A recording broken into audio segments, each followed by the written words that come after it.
एक राजा बहुत दिनों से विचार कर रहा था कि वह राजपाट छोड़कर अध्यात्म यानी ईश्वर की खोज में समय लगाए। राजा ने इस बारे में बहुत सोचा और फिर अपने गुरु को अपनी समस्याएं बताते हुए कहा कि उसे राज्य का कोई योग्य उत्तराधिकारी नहीं मिल पाया है।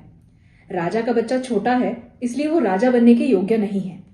जब भी उसे कोई पात्र व्यक्ति मिलेगा जिसमें राज्य संभालने के सारे गुण हों, तो वह राजपाट छोड़कर शेष जीवन अध्यात्म के लिए समर्पित कर देगा। गुरु ने कहा, राज्य की बागडोर मेरे हाथों में क्यों नहीं दे देते? तुम्हें मुझसे अधिक पात्र, अधिक सक्षम कोई व्यक्ति मिल सकता है क्या? राजा ने कहा, मेरे राज्य को आपसे अच्छी तरह भला कौन संभाल सकता है? लीजिए, मैं इसी समय राज्य की बागडोर आपके हाथों में सौंप देता हूं। गुरु ने पूछा, अब तुम क्या करोगे? राजा बोला, मैं राज्य के खजाने से थोड़े पैसे ले लूंगा, जिससे मेरा बाकी जीवन चल जाए। गुरु ने कहा, मगर अब खजाना तो मेरा है, मैं तुम्हें एक पैसा भी लेने नहीं दूंगा।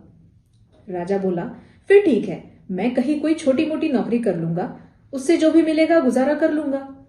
गुरु ने कहा, अगर तुम्हें काम ही करना है तो मेरे यहाँ एक नौकरी खाली है, क्या तुम मेरे यहाँ नौकरी करना चाहोगे?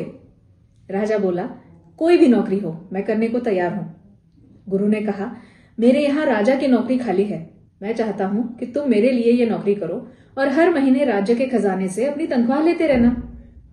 1 वर्ष बाद गुरु ने वापस लौटकर देखा कि राजा बहुत खुश था। अब तो दोनों ही काम हो रहे थे। जिस अध्यात्म के लिए राजपाट छोड़ना चाहता था वह भी चल रहा था और राज्य संभालने का काम भी अच्छी तरह चल रहा था। अब उसे कोई चिंता नहीं थी। इस कहानी से समझ में आएगा कि वास्तव में क्या परिवर्तन हुआ। कुछ भी तो नहीं। राज्य वही, राजा वही, काम वही, दृष्टिकोण बदल गया। इसी तरह हम भी जीवन में अपना दृष्टिकोण बदलें।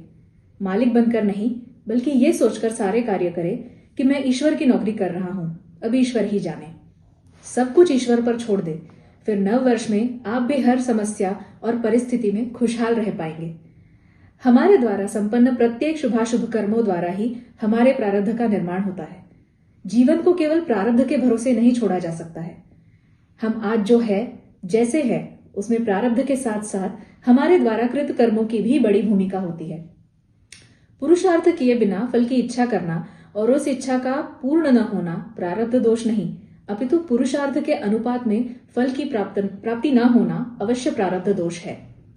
पुरुषार्थ के अनुपात में फल की प्राप्ति न हो पाना ही प्रारब्ध है।